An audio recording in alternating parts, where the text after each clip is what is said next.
യവനിക എന്ന മലയാളത്തിലെ എക്കാലത്തെയും മനോഹരമായ ഒരു സിനിമയെക്കുറിച്ചാണ് നമ്മൾ സംസാരിച്ചു വന്നത്. ആ സിനിമ ഇന്നും വിസ്മയത്തോടു കൂടി തന്നെ മുന്നിൽ നിൽക്കുകയാണ്.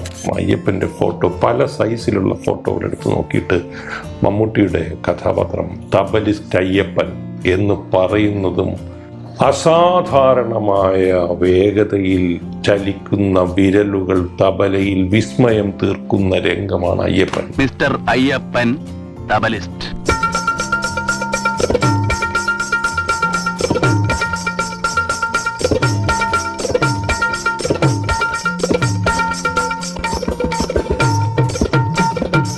ഈ സിനിമയിൽ ഒരു സംശയമാണ്, ഒരു പിഴവുണ്ടെന്ന് ഒരു പക്ഷേ മറ്റ് ആരും ഒരിടത്തും എഴുതിയെന്നും ഞാൻ കണ്ടിട്ടില്ല.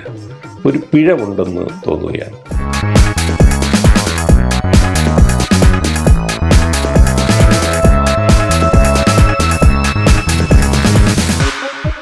യവനിക എന്ന മലയാളത്തിലെ എക്കാലത്തെയും മനോഹരമായ ഒരു സിനിമയെക്കുറിച്ചാണ് നമ്മൾ സംസാരിച്ചു വന്നത്. ആ സിനിമ ഇന്നും വിസ്മയത്തോടു കൂടി തന്നെ മുന്നിൽ നിൽക്കുകയാണ്. ആ സിനിമയിലെ എല്ലാ കഥാപാത്രങ്ങളും ഒന്നിനൊന്ന് മികവ് പുലർത്തുന്നവരാണ്. ഇതിൻ്റെ ഏറ്റവും മികച്ച പ്രകടനമുള്ള കഥാപാത്രം ജഗതി ശ്രീകുമാറിൻ്റെ അസാധാരണമായ പ്രതിഭ തെളിയിക്കുന്ന കഥാപാത്രം, അതുപോലെ തന്നെ വേണുനാഗവള്ളി, ജലജ, തിലകൻ, മമ്മൂട്ടി അതിലൊരു പ്രധാനപ്പെട്ട കുറ്റാന്വേഷകനായിട്ട് തിളങ്ങിയ വേഷമാണ്. ഒരുപക്ഷെ മമ്മൂട്ടിയുടെ ആദ്യകാലത്ത് ഏറ്റവും ശ്രദ്ധേയമായൊരു വേഷം. അത്തരത്തിൽ ഇങ്ങനെ പിഴവുകളില്ലാതെ മുന്നേറുന്നൊരു സിനിമയാണ്. അതിൽ അശോകൻ്റെ ഒരു കഥാപാത്രമുണ്ട്, തന്തക്കാലൻ എന്നാണ് അതിനെ വിശേഷിപ്പിക്കുന്നത്. തബലിസ്റ്റ് അയ്യപ്പനെ പോലെ ഒരു അങ്ങേറ്റത്തെ കലാകാരനും അങ്ങേറ്റത്തെ കുറ്റവാളിയുമായ കൊടുങ്ക്രൂരനുമായ ഒരു മനുഷ്യൻ, തബലയിൽ അത്ഭുതം സൃഷ്ടിക്കുന്നൊരു കലാകാരൻ. അദ്ദേഹത്തിൻ്റെ ഈ തിന്മയുടെ മൂർത്തിമത് ഭാവം പോലെ പുറത്തു വന്ന പുത്രൻ, അയാളുടെ നോട്ടത്തിലും നടപ്പിലും ഭാവത്തിലും ഉത്തരങ്ങളിലുമെല്ലാം ഒരു നിഷേധിയുടെ ഉറഞ്ഞുതുള്ളലുണ്ട്. അത് അയ്യപ്പൻ്റെ മറ്റൊരു മുഖമാണ്. ഒരുപക്ഷെ അയ്യപ്പൻ്റെ പ്രതിഷേധങ്ങളാണ്, അയ്യപ്പൻ്റെ നമ്മൾ കാണാത്ത ചെറുപ്പമാണ് ഈ അശോകനിലൂടെ പ്രകടിതമാവുന്നത്. അപ്പോൾ ഇങ്ങനെ തികഞ്ഞിരിക്കുകയാണ്. അയ്യപ്പനെ അവതരിപ്പിക്കുന്നത് ഈ സിനിമയിൽ ഏറ്റവും മനോഹരമായിട്ടാണ്. കാണാനില്ലാത്ത ഒരാൾ 2 ആഴ്ച കഴിഞ്ഞതിന് ശേഷം പോലീസിൽ പരാതി കൊടുക്കുന്നു. എല്ലാവരെയും സംശയത്തോടു കൂടി പോലീസുകാർ നോക്കുന്നു. ഇയാളെക്കുറിച്ച് ഇങ്ങനെ അന്വേഷണം ആരംഭിക്കുന്നതിൻ്റെ മുന്നോടിയായിട്ട് അന്വേഷണ ഉദ്യോഗസ്ഥൻ തബലിസ്റ്റ് അയ്യപ്പൻ്റെ ഫോട്ടോ എടുത്ത് നോക്കുകയും ഭാര്യയോട് പറയുകയും ചെയ്യാമെന്നും ഇയാളെക്കുറിച്ച് ഇയാളൊരു കുറ്റവാളിയാണെന്നും ചെറുപ്പകാലത്ത് നാട് വിട്ടുപോയതാണെന്നും പാറ്റ്നയിലൊക്കെ ആയിരുന്നു കുറേ കാലമെന്നും അതിനുശേഷം മടങ്ങി വന്നപ്പോഴാണ് തികഞ്ഞ തബലിസ്റ്റായി ഇദ്ദേഹം അവതരിക്കുന്നതൊക്കെ പറഞ്ഞിട്ട് ഈ ഫോട്ടോ എടുത്തിങ്ങനെ നോക്കിയതിന് ശേഷം അയ്യപ്പൻ്റെ ഫോട്ടോ, പല സൈസിലുള്ള ഫോട്ടോകൾ എടുത്ത് നോക്കിയിട്ട് മമ്മൂട്ടിയുടെ കഥാപാത്രം തബലിസ്റ്റ് അയ്യപ്പൻ എന്ന് പറയുന്നതും അസാധാരണമായ വേഗതയിൽ ചലിക്കുന്ന വിരലുകൾ തബലയിൽ വിസ്മയം തീർക്കുന്ന രംഗമാണ് അയ്യപ്പൻ. അടിമുടി അഭിനയിക്കുന്ന അയ്യപ്പൻ, അടിമുടി എന്ന് പറഞ്ഞാൽ മുടി കൊണ്ടും അഭിനയിക്കുന്ന അയ്യപ്പൻ. ആ അയ്യപ്പൻ്റെ ഒരു ഒറ്റ ഷോട്ടിൽ അയ്യപ്പൻ്റെ തബലയിൽ വിരലുകൾ ചലിപ്പിച്ച് ശരീരമാസകലം സംഗീതത്തെ ആവാഹിച്ചുകൊണ്ട് നടത്തുന്ന പ്രകടനത്തിൽ നമ്മൾ അതുവരെ വളരെ 10-40 മിനിറ്റ് ആയതിനു ശേഷമാണ് അയ്യപ്പൻ സിനിമയിലേക്ക് പ്രവേശിക്കുന്നത്. അതുവരെ അയ്യപ്പനായിരുന്നു ചർച്ചാ വിഷയം. അയ്യപ്പൻ വന്നതിന് ശേഷം പിന്നെ അയ്യപ്പൻ്റെ നിറഞ്ഞാടലാണ് സിനിമയായിത്തീരുന്നത്. അയ്യപ്പൻ എന്ന് പറയുന്ന കഥാപാത്രം തബല വായിക്കുമ്പോൾ ഒരു അസാധാരണമായ ഒരു സീനുണ്ട്. ഒരുപക്ഷെ ലോകത്തിലെ സിനിമകളെല്ലാം കൂടെ എടുത്തു നോക്കിയാൽ ഏറ്റവും അശ്ലീലമുള്ളൊരു സിനിമ, മുന്നിൽ നിൽക്കുന്ന ഒരു നാടക നടി. അവർ ഈ 2 കൈയും വിടർത്തി നൃത്തം ചെയ്യുന്നതിന് മുന്നോടിയായിട്ട് മുടി ഒതുക്കി നിൽക്കുകയാണ്. അപ്പോൾ അവരുടെ വശങ്ങളിലൊക്കെ അയ്യപ്പൻ്റെ കണ്ണ് പായുകയാണ്, വേട്ടയ്ക്കിറങ്ങുകയാണ്. അവരുടെ നിതംബം ഇങ്ങനെ നോക്കുകയാണ്. നോക്കിയതിന് ശേഷം അയ്യപ്പൻ കൈ കൊണ്ട് തബലയിൽ ഇങ്ങനെ വന്ന് തലോടുന്നു. ആ തലോടലെന്ന് പറയുന്നത് യഥാർത്ഥത്തിൽ സ്ത്രീയുടെ നിതംബത്തിൽ നേരിട്ട് തലോടുന്നതിനേക്കാളും വലിയ തലോടലായിട്ട് അയ്യപ്പൻ്റെ മനസ്സവിടെ പൂർണ്ണമായിട്ടും ആ തലോടലിൽ വരുന്നുണ്ട്. അതിനുശേഷമാണ് അവരുടെ പിൻഭാഗത്ത് അടിക്കുന്നത്. അതിനുശേഷം പ്രശ്നമാവുന്നു. നാടക മുതലാളി വന്ന് വിരട്ടുന്നു. അതിൻ്റെ ഇടയ്ക്ക് മദ്യക്കുപ്പി പിടിച്ചെടുക്കുന്നു. അയ്യപ്പൻ എന്ന ക്രിമിനൽ അയാൾ ചെയ്ത കുറ്റം വളരെ ലളിതമായി മാറ്റുകയാണ്. അവിടെ വെച്ച് മദ്യപിച്ചതിൻ്റെത് കൊണ്ടാണ് ഈ പ്രശ്നമെന്നും മദ്യക്കുപ്പി പിടിച്ചു വാങ്ങാനായിട്ട് ശ്രമിക്കുന്ന തിലകൻ്റെ കഥാപാത്രം കൊടുക്കാതിരിക്കുന്ന അയ്യപ്പൻ അതിൻ്റെ ഇടയ്ക്ക് ഇത് വിട്ടുകൊടുക്കുന്നതോടുകൂടി ആ പ്രശ്നം തീരുകയൊക്കെ ചെയ്തു. പിന്നെ അയ്യപ്പൻ്റെ മദ്യപാനം. അയ്യപ്പൻ മദ്യപിക്കുമ്പോൾ ആദ്യത്തെ ചാരായമാണ് കുടിക്കുന്നത്. ആദ്യത്തെ പെഗ് കഴിഞ്ഞതിന് ശേഷം ഒരു ബീഡിയെല്ലാം കത്തിച്ച്, ഒരു സിഗരറ്റെല്ലാം കത്തിച്ച് വലിച്ചിട്ട് രണ്ടാമത് ഒഴിച്ച അതിൽ വെള്ളം ചേർത്തതിന് ശേഷം അതിലേക്ക് എടുക്കുന്ന ഒരു എടുപ്പുണ്ട്. എടുപ്പെന്ന് വെച്ചാൽ ഒരു വല്ലാത്ത എടുപ്പുണ്ട്. കാരണം ഈ മദ്യം കഴിച്ച് തലയ്ക്ക് പിടിച്ചു കഴിഞ്ഞാൽ നമ്മുടെ വിഷനിൽ ചെറിയ വ്യത്യാസം വരും. അതുകൊണ്ട് തന്നെ അയ്യപ്പൻ ഗ്ലാസ്സിൽ ഇങ്ങനെ നേരിട്ട് പിടിക്കുകയില്ല, ഇങ്ങനെ ആട്ടിപ്പിടിക്കുക. അത് അയ്യപ്പന് ഈ ഗ്ലാസിൻ്റെ യഥാർത്ഥ വലുപ്പത്തിൻ്റെ കുറച്ചുകൂടെ പുറത്ത് വലുപ്പമുണ്ടെന്ന് തോന്നും മദ്യം കൊണ്ട്. അതുകൊണ്ടാണ് അവിടെ പിടിച്ചിട്ട് കിട്ടാത്തതുകൊണ്ട് പിടിച്ച് ബലപ്പിച്ചിങ്ങനെ എടുക്കുന്നത്. ആ സിനിമയിൽ അയ്യപ്പൻ്റെ അവസാന രാത്രി കാണിക്കുന്നുണ്ട്. നടന്നു പോകുന്ന അയ്യപ്പൻ മദ്യപിച്ച് അങ്ങേ അറ്റത്തെ ഉന്മാദാവസ്ഥയിലായ അയ്യപ്പൻ പിന്തിരിഞ്ഞ് നടന്നു പോകുന്ന ഒരു ഷോട്ടുണ്ട്. ആടി ഉലഞ്ഞു പോകുന്ന ഒരു, പക്ഷേ മറ്റൊരു സിനിമയിലും ഇത്രയും തികഞ്ഞ മദ്യപാനി നടന്നു പോകുന്ന ഒരു ബാക്ക് ഷോട്ട് നമുക്ക് കാണാൻ പറ്റില്ല. അത്രയ്ക്ക് കൃത്യമായിട്ടാണ്. സ്ഥിര മദ്യപാനിയാണ് അദ്ദേഹം, എത്ര മദ്യം കഴിച്ചിട്ടുണ്ടെന്നൊക്കെ നമുക്ക് ഇത് നോക്കിയാൽ അറിയാൻ പറ്റും. അത്രയ്ക്ക് തികഞ്ഞാടി അയ്യപ്പനെയാണ് അവതരിപ്പിക്കുന്നത്. ഈ സിനിമയിൽ ഒരു സംശയമാണ്, ഒരു പിഴവുണ്ടെന്ന് ഒരു പക്ഷേ ആരും ഒരിടത്തും എഴുതിയൊന്നും ഞാൻ കണ്ടിട്ടില്ല. ഒരു പിഴവുണ്ടെന്ന് തോന്നുകയാണ്. ആ പിഴവ് എന്താണെന്ന് പറയാം.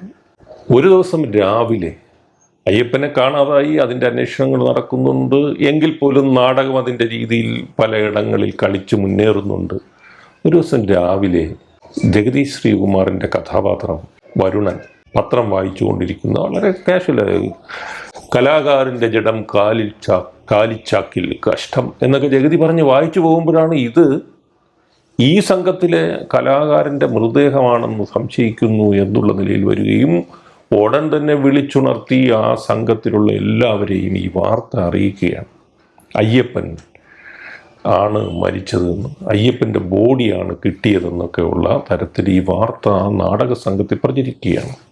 യഥാർത്ഥത്തിൽ 1982 ഇത്തരം ഒരു വാർത്ത പത്രത്തിൽ വരണമെങ്കിൽ, പ്രത്യേകിച്ച് ഇതൊരു ഉൾപ്രദേശമാണ് ഈ നാടക സംഘത്തിൻ്റെ ഓഫീസും മറ്റുമൊക്കെ, ഈ നാടക സംഘം ഇരിക്കുന്നിടത്ത് നിന്ന് 1.5 കിലോമീറ്റർ അകലെ നിന്നാണ് ഈ ബോഡി കിട്ടിയിട്ടുള്ളത്. ഈ ബോഡി കിട്ടിയിട്ടുള്ളത് വാർത്ത പത്രത്തിലൂടെ അറിയുന്നതിനകത്തൊരു അസ്വാഭാവികതയുണ്ട്. സ്വാഭാവികമായിട്ട് 1.5 കിലോമീറ്റർ ചുറ്റളവിൽ ഒരു ബോഡി കിട്ടിയിട്ടുണ്ടെങ്കിൽ ആ നാട്ടിൽ അത് കാട്ടുതീ പോലെ പടർന്നു പിടിക്കുകയും, ഈ സംഘത്തിൽ അറിയും. ഇവിടെ ഫോണൊക്കെ ഉള്ള ഒരു ഓഫീസാണ്, അത് ആദ്യം മുതലേ കാണിക്കുന്നുണ്ട്. ഇവിടെ അറിയും. ഇനി ഫോൺ ഇല്ലെങ്കിൽ പോലും ആരെങ്കിലും ഓടി വന്ന് അറിയിക്കും. കാരണം അങ്ങനെയാണ് ഈ നാടക സംഘം. ഇനി ഒരു പക്ഷേ രാത്രി നാടകത്തിലായിരുന്നു, പുലർച്ചെ വന്ന് കിടന്നുറങ്ങിയെന്നൊക്കെ ഇരിക്കട്ടെ, എങ്കിലും ഈ പത്രം വന്ന് വായിച്ച് അറിയുന്നതിന് മുമ്പ് ഈ വാർത്ത ഈ നാട്ടിലറിയും. കാരണം പത്രത്തിൽ വരണമെങ്കിൽ ഈ പത്രത്തിൽ ഈ വാർത്ത അവിടുത്തെ പ്രാദേശിക ലേഖകൻ ഹെഡ് ഓഫീസിലേക്ക് കൊടുത്തയക്കുന്നത് ഉച്ചയ്ക്ക് മുമ്പ് കൊടുത്താലേ പിറ്റന്നത്തെ പത്രത്തിൽ വരികയുള്ളൂ. അങ്ങനെയായിരുന്നു ആ കാലം. അതൊക്കെ ബസ്സിലൊക്കെയാണ് അന്ന് കൊടുത്തയക്കുന്നത്. ഇപ്പോഴത്തെ പോലെ മെയിൽ ചെയ്യാനോ വാട്സപ്പ് ചെയ്യാനുള്ള സംവിധാനമില്ല. 82 പശ്ചാത്തലം. അപ്പോൾ തലേ ദിവസം ഉച്ചയ്ക്ക് മുമ്പ് ഈ ബോഡി കണ്ടെടുക്കുകയും ആ നാട് മൊത്തവും ഇത് അറിയുകയും ഒക്കെ ചെയ്യേണ്ടതുണ്ട്. അങ്ങനെ വരുമ്പോൾ പത്രത്തിലൂടെ അറിഞ്ഞു എന്ന് പറയുന്നത് ഒരു പിഴവെന്നുള്ള നിലയിൽ വേണമെങ്കിൽ നമുക്ക് പുനഃപരിശോധനയിൽ പറയാം. ഒന്ന്.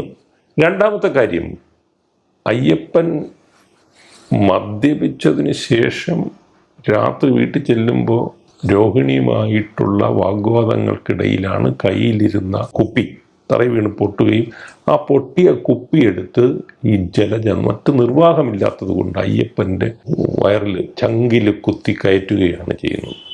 അങ്ങനെയാണ് അയ്യപ്പൻ മരിക്കുന്നത്. കുത്തി അങ്ങ് കയറ്റിയതിന് ശേഷം ആ കുപ്പിയിലൂടെ രക്തം ഇറ്റു വീഴുന്നതൊക്കെ നമ്മൾക്ക് ആ സിനിമയിൽ കണ്ടു. ഭയന്നുപോയി രോഹിണി. കാരണം നിസ്സഹായ ഒരു പെൺകുട്ടി ഒരു കരുത്തനായ മനുഷ്യനെ കുത്തിക്കൊന്നു കഴിഞ്ഞു. അയ്യപ്പൻ മലർന്ന് മരിച്ചു കിടക്കുകയാണ്. എന്തു ചെയ്യുമെന്നുള്ള അവളുടെ പരവേശത്തിനൊരു ഉത്തരമേ ഉള്ളൂ. അവളോട് സ്നേഹത്തോടു കൂടി പെരുമാറുന്ന ആ സംഘത്തിലെ കഥാപാത്രം വേണുനാഗവള്ളിയുടെ കഥാപാത്രമായ കൊല്ലപ്പള്ളിയെ കാണാൻ പോകുക. രാത്രി മഴയത്ത് ഓടിച്ചെന്ന് ഉറങ്ങിക്കിടക്കുന്ന ഒരു അരക്കയ്യൻ ബനിയനും ലുങ്കിയും എടുത്തുകൊണ്ട് ഉറങ്ങിക്കിടക്കുന്ന കൊല്ലപ്പള്ളിയെ വിളിച്ചുണർത്തി കാര്യം പറഞ്ഞ് വീട്ടിൽ കൊണ്ടുവരുന്നു. വീട്ടിൽ വന്ന് നോക്കുമ്പോഴാണ് കൊല്ലപ്പെട്ട അയ്യപ്പനെ കാണുന്നത്. മറവ് ചെയ്തേ പറ്റൂ, രക്ഷപ്പെടുത്തിയേ പറ്റൂ അവളെ. അങ്ങനെ അയാൾ വീണ്ടും മടങ്ങി വീട്ടിലേക്ക് പോകുന്നു. മടങ്ങി വീട്ടിൽ പോകുന്ന മൺവെട്ടിയും ചാക്കും എടുക്കുന്നതിന് വേണ്ടിയിട്ടായിരിക്കും ആണ്. അങ്ങ് മടങ്ങിപ്പോയിട്ട് ഇതുമായി ഈ സാധനങ്ങളുമായി തിരിച്ചു വരുമ്പോൾ അദ്ദേഹം ആദ്യം ഇട്ടിരുന്ന ഷർട്ട് മാറി, ഈ ബനിയൻ മാറി ഒരു ടീഷർട്ടാകുന്നു. ടീഷർട്ട് ഇട്ടുകൊണ്ടാണ് ഇതൊക്കെ ചെയ്യുന്നത്, കൊണ്ട് മറവുകയൊക്കെ ചെയ്യുന്നു. അവസാനം പോലീസ് ഈ ബോഡി കണ്ടെടുത്ത് അയ്യപ്പൻ്റെ ഒരു കയ്യിലൊരു വളയിടുന്ന, സ്റ്റീൽ വളയിടുന്നൊരു ശീലമുണ്ട്, ഒരു വള, അത് ഉൾപ്പെടെ അയ്യപ്പൻ്റെ ചില സാധനങ്ങളൊക്കെ കണ്ടെടുക്കുന്നു. ഒപ്പം ആ ചാക്കിന് പുറത്തായിട്ടൊരു കീ കിട്ടുന്നു, JK എന്നെഴുതിയ ഒരു കീ. അതിൽ പിടിച്ചാണ്, അതാണ് ഈ ഏറ്റവും പ്രധാനപ്പെട്ട ഒരു എവിഡൻസ് ആയിട്ട്, കൊലപാതകയിലേക്ക് എത്തുന്നതിനുള്ള തെളിവായിട്ട് പോലീസുകാരൻ കണ്ടെത്തുന്നത്, ഉപയോഗിക്കുന്നത്. JK എന്നെഴുതിയിരിക്കുന്നു. പക്ഷേ ഈ കീ കൊല്ലപ്പള്ളിയുടെയാണ്. അദ്ദേഹം കൊണ്ട് നടക്കുന്നു. നാടകം ആരംഭിക്കുമ്പോൾ കൊല്ലപ്പള്ളിയുടെ കഥാപാത്രം വരുന്നത് ലേറ്റാവുന്നു. ഒരാൾ ചോദിച്ചു എന്ത് പറ്റിയെന്ന് ചോദിക്കുമ്പോൾ അത് ഇന്നലെ രാത്രി എൻ്റെ കീ കാണാനില്ല, പിന്നെ രാവിലെ ടൗണിൽ പോയി ഒരു പുതിയ കീ വാങ്ങിയിട്ടാണ് ഞാൻ വരുന്നതെന്നൊക്കെ പറയുന്നുണ്ട്. അതാണ് സംഭവം. അപ്പോൾ ആ കീ, അതിനകത്ത് പുതിയ കീ വാങ്ങിക്കുക, അതിൽ JK എന്ന് എഴുതുകയൊക്കെ ചെയ്യുന്നുണ്ട്. JK എന്നൊക്കെ എഴുതുകയൊക്കെ ചെയ്യുമ്പോൾ ഒരു മർഡർ നടത്തിയതിന് ശേഷമാണ് ഈ സാധനമൊക്കെ എഴുതുന്നതെന്ന് കൂടി നോക്കുക. അപ്പോൾ അങ്ങനെ ഈ കീ ആണ് കണ്ടെടുക്കുന്നത്. യഥാർത്ഥത്തിൽ ഈ കൊല്ലപ്പള്ളി വീടിൻ്റെ പുറത്തു നിന്ന് ഈ മൺവെട്ടിയും വലിയ ചാക്കും എടുക്കാൻ പോയപ്പോൾ വീടിനകത്ത് കയറുകയും ഷർട്ട് മാറ്റി വേറൊന്നിടുകയൊക്കെ ചെയ്തിട്ടുണ്ട്. പക്ഷേ എന്തിനാണ് ഈ കീ കൂടി എടുത്തതെന്നാണ് മനസ്സിലാവാത്തത്. സാധാരണ രീതിയിൽ രാത്രി കിടന്നുറങ്ങുമ്പോൾ ഈ കീ മേശപ്പുറത്തോ ഡ്രോയ്ക്കകത്തോ ഒക്കെ വെച്ചിരിക്കേണ്ടതാണ്. ആ കീ എങ്ങനെ അദ്ദേഹം എടുത്തു, എന്തിനെടുത്തു? ഒരു സ്വാഭാവികമായിട്ട് ഇത്തരം ഒരു സന്ദർഭത്തിൽ ഒരു മനുഷ്യനാണെങ്കിൽ വസ്ത്രം മാറി ധരിക്കുമോ എന്ന് പോലും സംശയം. ഇനി നനഞ്ഞതുകൊണ്ട് മാറി ധരിച്ചു എന്ന് പറഞ്ഞാൽ പോലും, മഴയിലാണ് എന്ന് വിചാരിച്ചാൽ പോലും ഈ കീ എന്തിനെടുത്തു? അത് ഒരു സിനിമയുടെ ഏറ്റവും പ്രധാനപ്പെട്ട ഒരു എവിഡൻസായിട്ട്, കീ എവിഡൻസായിട്ട് വരുന്ന ഒന്ന്. അത് എങ്ങനെ അതിനകത്തൊരു മനഃപൂർവ്വത ഇല്ലേ എന്നും ഒരു സംശയം തോന്നുന്നു. ഈ രണ്ട് സംശയം തോന്നുമ്പോഴും മലയാളത്തിലെ എക്കാലത്തെയും ഏറ്റവും പ്രിയപ്പെട്ട സിനിമയായി തന്നെ ഈ സിനിമ യവനിക നിലനിൽക്കും. കാരണം അതൊരു അസാധാരണ കലാസൃഷ്ടിയാണ്. അതിലത്തെ നടീനടന്മാർ അസാധാരണമായി കഥാപാത്രമായി രൂപമാറ്റം നടത്തിയത് കൊണ്ടാണ്. നന്ദി.